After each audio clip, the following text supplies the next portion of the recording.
তো দেখো বন্ধুরা, আমি কিন্তু কড়াই বসিয়ে দিয়েছি আর তেল দিয়ে দিয়েছি কড়াইয়ের মধ্যে।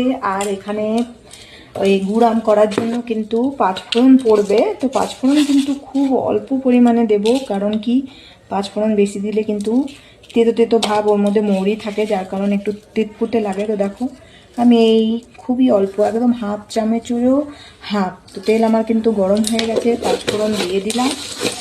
এবার কিন্তু আমি ঝটপট করে এবার বানিয়ে নিই। তো হালকা পাঁচফোড়নটা লাল করে দেবো, হালকা। দেখো হয়ে গেছে। এবার আমি কিন্তু আমগুলো দিয়ে দেবো। একটু আমগুলো পাঁচফোড়নের সঙ্গে ভেজে নেব। খুবই টেস্টি হয় এই গুড় আমটা। আর আমি তো অনেকটাই করে বানিয়ে রাখি, তো এখনও আম সস্তা হয়নি।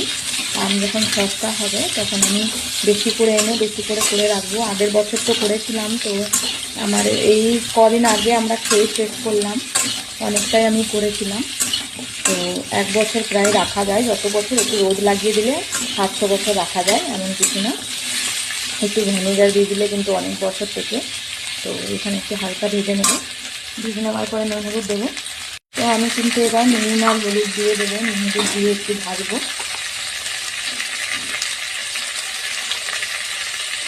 এটা যদি আমি কেটে আটটা যদি রোদ দিত, তো রোদ তো দিয়েছিল, এমন না যে রোদ দিয়েছে, যখন আমি আমটা কেটেছি তখন ওইখানে জায়গা ছিল না যে আমি রোদে দিয়ে রাখবো। তো এটা কেটে পরে একটু নুন হলুদ লাগিয়ে একটু রোদে দিয়ে দিলে বেশ শুকনো শুকনো হয়ে যায়, ওইটাও করা যায়, কিন্তু আমি এইভাবেই করছি।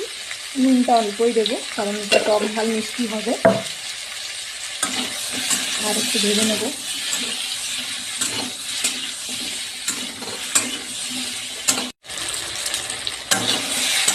দেখো ভালো করে কিন্তু ভাজা হয়ে গেছে, হলুদের কাঁচা গন্ধটা চলে গেছে। এবার কিন্তু এর মধ্যে আমি গুড় দিয়ে দেবো। তো আমি এখানে 1 কিলো আম নিয়েছি, আর গুড় 1 কিলো থেকে একটু কম নিয়েছি। তো গুড়টা দিয়ে দেবো, গুড়টা গলতে দেবো আমের সঙ্গে।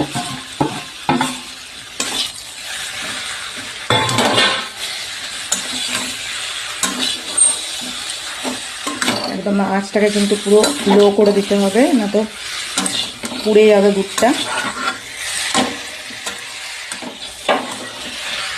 আস্তে আস্তে বলুক, আমরা ভাজা মশলাটা রেডি করব যতক্ষণ গুড়টা গলছে।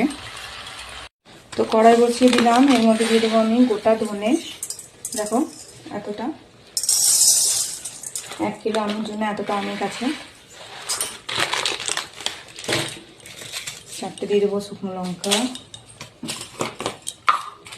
আর দিয়ে দেবো এখানে যে 2 চামচের মতন জিরা। ব্যাস, আর দেবো না, অনেক হয়ে যাবে মশলা। একটু ভেজে নেবো।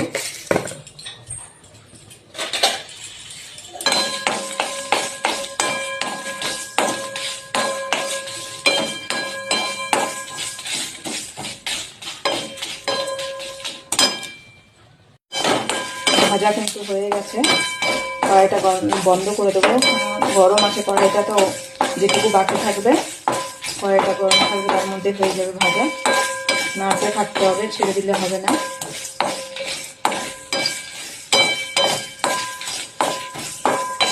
পরে গুঁড়ো করবো এটা। এবার দেখে আমি এটা হলো কিনা। এটা কিন্তু নাড়তে থাকতে হবে, ছেড়ে দিলে কিন্তু হবে না, গুড় আছে নিচে বসে যাবে। নাড়তে থাকতে হবে, ভালো করে গলে যাবে যখন, টক করে ফুটবে, তখন নাড়া বন্ধ করে দিলেও চলবে।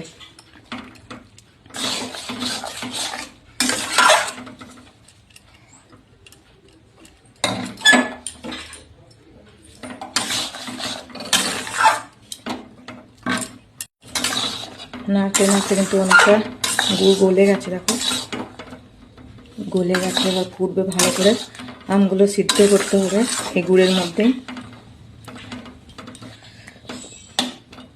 আঁচটা কিন্তু এখনো কিন্তু একদম লো থাকবে।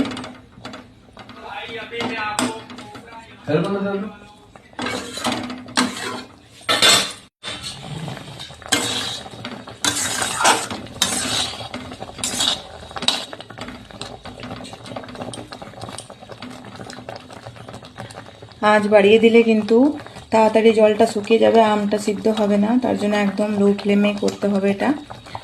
একটু সময় নিয়ে করতে হবে, ঝটপট করলে কিন্তু হবে না। তো এবার কিন্তু আঁচটা বাড়িয়ে দিলাম, বাড়িয়ে দিলে ফুটাবো কিন্তু। আম দেখো কি সুন্দর সিদ্ধ হয়ে গেছে, এইরকম ফুলে ফুলে উঠলেই বুঝতে পারবে। দেখো কীরকম ফুলে ফুলে গেছে, আম সিদ্ধ হয়ে গেছে। আর একটু গুড়ের সঙ্গে আর একটু ঝোলটা বেশি আছে, একটু ঝোলটা কমে গেলে ভাজা মশলাটা আমি গুঁড়ো করে নিয়েছি, ওইটা দিয়ে কিছুক্ষণ ফুটিয়ে নামাবো। তো দেখো আর একটু ফুটিয়ে নিয়ে, এখন অনেকটা পাতলা আছে, আর একটু ঘন হলে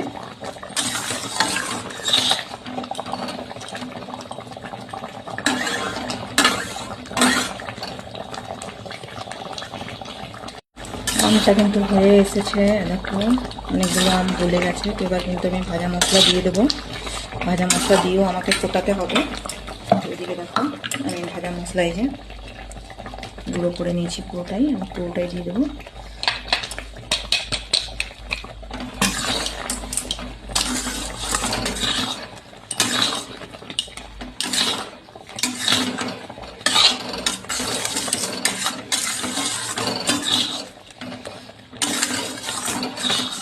ভাজা মশলা দিয়ে কিছুক্ষণ ফোটাবো, ভাজা মশলাটা যাতে ভিতরে ঢুকে যায়, ফ্লেভারটা খেতে টেস্ট হবে।